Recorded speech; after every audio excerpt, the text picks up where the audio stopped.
CM Jagan భావితరాలకు భవిష్యత్ అని సాయిప్రియ ఎన్ఐ బీటెక్ విద్యార్థిని ప్రశంసలు కురిపించింది. ఆ అమ్మల గోరుముద్దలు పెడుతూ నాన్నలా ఫీజులు కడుతున్నారు.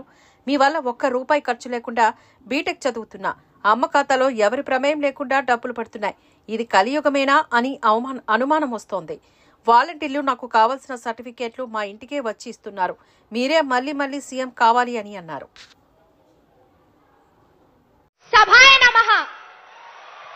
వేదిక మీద ఉన్న పెద్దలందరికీ నా హృదయపూర్వక నమస్కారాలు. మన ప్రియమైన మన జగనన్నకు నా పేరు దిల్షాద్. మా నాన్నగారు షేక్ కాసిం. మాదొక పేద కుటుంబం. మా నాన్నగారు ఆయన జీతం మీదే మా ఇల్లు గడుస్తుందన్న. ఎన్నో ఆర్థిక ఇబ్బందులు పడుతూ ఇప్పుడు నేను వెలగపూడి రామ్ ఇంజనీరింగ్ కాలేజ్ లో సివిల్ ఇంజనీరింగ్ చదువుతున్నానన్నా.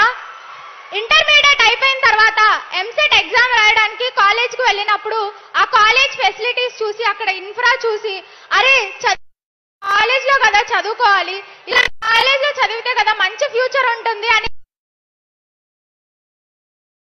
స్తోమత లేదు, చదివించేంత డబ్బులు లేవు. అప్పుడు వచ్చారన్నా మీరు, నేనున్నాను, నేను విన్నాను అంటూ అన్నట్టుగానే, మాట ఇచ్చినట్టుగానే విద్యా దీవెన ఎందరో మంది విద్యార్థులను మీరు, అలాగే మీ దీవెన ఏ కాలేజ్ లో అయితే నేను చదవలేను అనుకున్నానో కాలేజ్ లో ఇప్పుడు నేను సివిల్ ఇంజనీరింగ్ చేస్తున్నాను. అది మీ గొప్పతనమే అన్నా.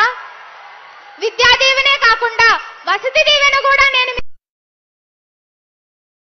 మీరు వెనకాడకూడదు, ఎలాంటి ఇబ్బందులు మీరు పడకూడదు అని అప్పుడు కూడా మీరు మాకు తోడని. నేను రోజు బస్సులో వెళ్ళొస్తూ ఉంటాను. మీరు వసతి దీవెన డబ్బుల్ని నేను కోర్సులు నేర్చుకోవడానికి వాడానన్నా. వసతి దీవెన, విద్యా దీవెన అంటూ విద్యా దీవెన ₹1,32,000 నా ఫీజుని మీరు చెల్లించారన్నా 2 సంవత్సరాలు. ఆ వసతి దీవెన డబ్బుల్ని మా కరికులంలో ఉండే కోర్సులు ఆటో క్యాడ్, రెవిట్ వాటిని నేర్చుకున్నానన్నా నేను. అంతేకాకుండా స్టాట్ ప్రో కూడా ఇప్పుడు నేర్చుకుంటున్నాను. దీనివల్ల మా కోర్ సబ్జెక్ట్ లో సాఫ్ట్వేర్స్ అన్నిటి మీద నాకు గ్రిప్ వచ్చిందన్నా. ఇవే కాకుండా వేరే బ్రాంచ్ వాళ్ళ సి, పైథాన్ ప్రోగ్రామింగ్ కూడా నేను నేర్చుకున్నాను. దానివల్ల ఏంటి అంటే నేను మా కోర్ జాబ్స్ చేయగలుగుతాను. అంతేకాకుండా సాఫ్ట్వేర్ జాబ్స్ కూడా ఎలిజిబుల్. ఇదంతా ఏందన్నా, ఎవరన్నా మనకి సాయం చేస్తే ఆ సాయాన్ని ఎప్పుడూ మర్చిపోకూడదు, మనం ఎవరికన్నా సాయం చేస్తే ఆ సాయం గుర్తుంచుకోకూడదు అని పెద్దలు చెప్పారన్నా. నాకు దక్కిన గొప్ప సాయానికి కృతజ్ఞత తెలుపుకోవడానికి ఈ రోజు నేను ఈ స్టేజ్ మాట్లాడుతున్నానన్నా.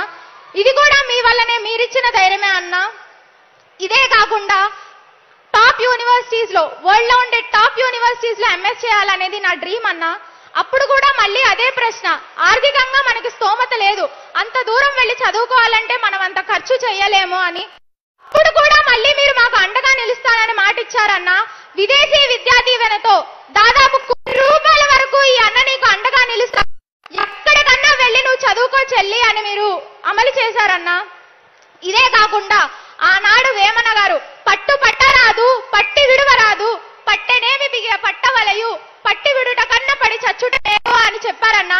ఇప్పుడు కూడా మీరు యువతకి అలాగే ప్రోత్సాహం ఇస్తారన్నా. మీరు ఏదన్నా పట్టుపట్టి చెయ్యాలనుకుంటే, చదవాలనుకుంటే ఈ అన్న మీకు తోడుండి మీతో నడుస్తాడు అని మీరు అందరికీ భరోసానిచ్చారన్నా.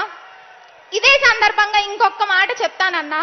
మాల్కమ్ గ్లాడ్వెల్ అనే ఒక ద అవుట్లయర్స్ అనే ఒక బుక్ రాశారన్నా. అందులో 10,000 hours థియరీ అని ఒక థియరీ ఉంటదన్నా.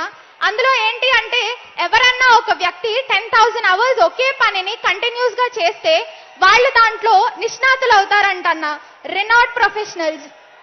అలాగే అంత టైం స్పెండ్ చేసిన వాళ్ళందరూ ఇప్పుడు వరల్డ్ లో టాప్ ప్రొఫెషనల్స్ అయ్యారు. మీరు ఆ 10,000 hours ప్రజల మధ్య గడిపారు కాబట్టి ఇంత గొప్ప రాజకీయ నాయకుడు అయ్యారన్నా ఈ రోజు. అంతేకాకుండా నేను కూడా ఆ 10,000 hours థియరీని పాటిస్తానని, వరల్డ్ లో గ్రేట్ ప్రొఫెషనల్ దిల్షాద్ అని నా పేరు వినిపించిన రోజు మళ్ళీ మీ వద్దకు వస్తానని. ఇది మీ దిల్షాద్ సార్, మీరు చెక్కిన శిల్పం ఇది, మీరు చెక్కిన ప్రొఫెషనల్ ఇది అని మళ్ళీ ఈ స్టేజ్ మీద నించొని మీకు నేను మాటిస్తున్నానన్నా.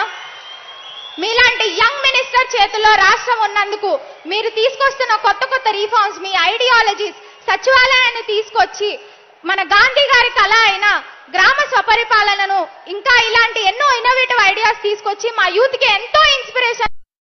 మీరు మీ పాలన ఇలాగే దశాబ్దాలని కోరుకుంటూ నాకు జన్మనిచ్చిన నా తల్లిదండ్రులకు, నాకు చదువు చెప్పిన ఉపాధ్యాయులకు, చదువునేలా చేసిన మా అన్నగారికి కృతజ్ఞతలు తెలుపుకుంటూ సెలవు తీసుకుంటున్నానన్న. జై జగనన్న, జై జై జగనన్న. ధన్యవాదాలు. అభినందనలు దిల్షాద్, శుభాశీస్సులు. నీ ఆత్మవిశ్వాసానికి పెద్దల ఆశీర్వాదం తోడై జీవితంలో ఉన్నత శిఖరాలు అధిరోహించాలని ప్రదర్శిస్తూ